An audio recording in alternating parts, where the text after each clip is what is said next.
What I'd like to talk about is just the theory and the concept of why your body would want to be fat or want to be thin. Because that's really the foundation of my approach, is that your body has a specific weight it wants to be. Some people call it a set point or an ideal weight. It might be 100 kilos, it might be 50 kilos, whatever it is. Your body has a specific weight that it wants to be. And if you try to lose weight and force yourself to be below that set point, that ideal weight, a lot of chemistry takes place in your body to force you back to that weight. What happens is you become hungrier because the signals that tell your body to stop eating or that you've had enough to eat, your body starts ignoring those signals. Also, your tongue becomes desensitized to sweet foods and fattening foods. So it takes sweeter and more fattening foods to satisfy you. So you crave sweeter foods. So you're hungrier. You don't get filled up as quickly. You crave more fattening foods and sweeter foods. Your metabolism slows down. And your body goes into a type of fat storage mode where it becomes very efficient at storing fat and resists burning fat. So all these things happen when you force your body to go below its set point or ideal weight. The exact opposite is true if you're above your set point. If your set point is 60 kilograms or 120 pounds or 150 pounds, whatever it is, I have to talk pounds and kilograms because I've got a varied audience. If you're above that set point, call it 80 kilograms or 180 pounds. If you're above that, let's say you're 90 kilograms or 200 pounds, the exact opposite happens. You're not as hungry. You don't crave fattening foods. You get filled up very quickly. Your metabolism speeds up, and your body becomes very efficient at burning fat. So the real key is understanding this set point. And the way to lose weight in a sustainable way is shifting that set point. From being, if your set point's 80 kilograms or 180 pounds and you want to be 70 kilograms or 150 pounds, how do you shift your set point? In essence, what I'm asking is, how do you get your body to want to be thinner? Because when your body wants to be thinner, it happens automatically. And that was my experience that I lived through.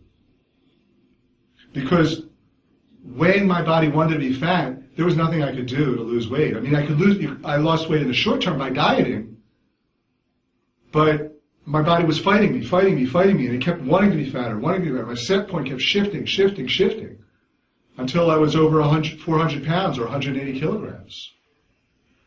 So my body was fighting any attempts at losing weight. It wasn't until my body wanted to be thinner and my set point was shifted that it became automatic. And then now it's 5 years later, and I've been the same weight for 5 years, and I don't diet or measure calories or I'm not on a program. I do eat very healthy, but I crave healthier foods. My metabolism is very fast. I've got the metabolism of a rabbit. I mean, it's very fast. And I have a lot of energy, so I enjoy being active. So all these things happen when you shift your body set point. And so the question is, why does your body want to be fat? Or why would it want to be thin? Why would its set point be at any given weight? And how do you shift that? That's what I want to talk about today. So in order to understand this question, you have to really understand the whole purpose of fat. Why do we have fat in the first place? We don't need it today, right? There's no real function for fat. Not too many functions. But a long time ago, and if you look at our genetic heritage, there were times, many, many years ago, when we lived outdoors. We lived a nomadic lifestyle. We weren't farming. We didn't know when our next meal was coming from. And in that type of living environment, fat can be crucial to your survival. So if you take an example, let's imagine that you were living somewhere and it was a long winter or an ice age. It was cold all the time, and there was no fruit. You couldn't fish because there were the lakes and ponds were iced over. What are you going to do? How are you going to survive if you're living in a nomadic lifestyle and it's cold for a long period of time, and there's not enough food because nothing's growing, how are you going to survive? Well, those people that had a little bit of extra weight on them going into a long winter or a famine, they're the ones that survived. And they're the ones that, if they survived, then they were able to have children and pass on their genetic heritage onto us. So we inherited the genetics of being able to survive through famines and cold weather. Now, fat protects you in two ways from that type of living environment. One is that it protects your body against the cold. It's a form of insulation. So if you're living outdoors or in a cave or something like that, and it's thousands of years ago, having a little bit of extra fat will protect you from the cold. And having that extra fat will also protect you from not having enough to eat, because you can live off of your fat stores. So if you were in that type of environment of cold or famine, your body is under a particular type of stress. Different than other stresses, it's a unique stress. It's a particular type of stress that causes a particular type of chemistry in your body. Now that chemistry, when you're having that particular stress, activates what I call the fat programs. It does two things. It tells your body, we have to start being very, very we have to start conserving as much energy as possible and start replenishing fat stores. So the first thing that happens is these fat programs get activated, and you start looking for, you're hungry all the time, as I said, your metabolism slows down, you don't want to be active. You have to conserve. This is survival. To your body, it's fighting for your life. And you have to understand that.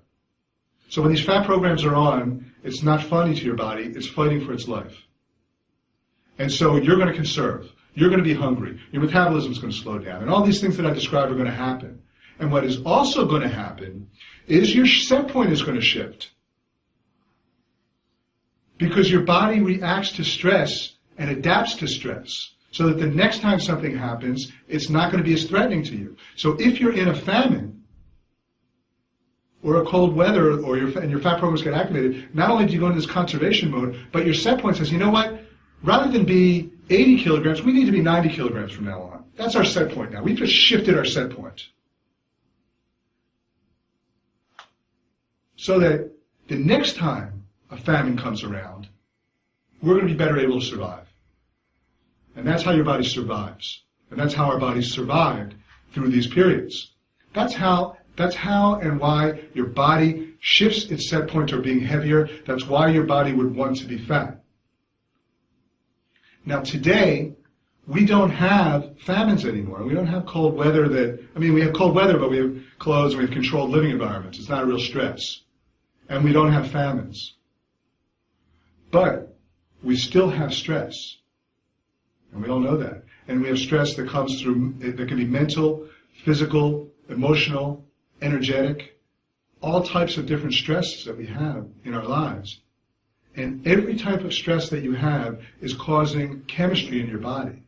Now, sometimes, for some people, that chemistry is so similar to a famine that it activates the fat programs. Because we have these programs. It's like if you have a computer and you press the right buttons, you're going to activate a program. That's the way we are. So you're having a stress, you're driving to work and you're going to be late and your boss is going to be mad and you can't, and you're worried about all these things. How am I going to make my mortgage payment? I'm going to get fired, blah, blah, blah, blah. And that's causing chemistry in your body. And sometimes, for some people, that chemistry is activating your fat programs, just because the chemistry is the same. And if that's happening, that's causing your body to want to be fat. That's causing your body to go into a conservation mode, slow your metabolism, crave more fattening foods, eat more, not have the signals that say you're full. All these things I talked about, they all happen. And it gets your body to want to be fatter. So you're driving to work and you don't even know it, but you're making your body want to be fatter. And this is our programming that we drive around with all the time, or that we always carry with us, and that we don't understand. So this is happening to us. Not to everybody, but to some people. This is what's happening. Now, stress is not only always a bad thing, and stress does not always make your body want to be fat.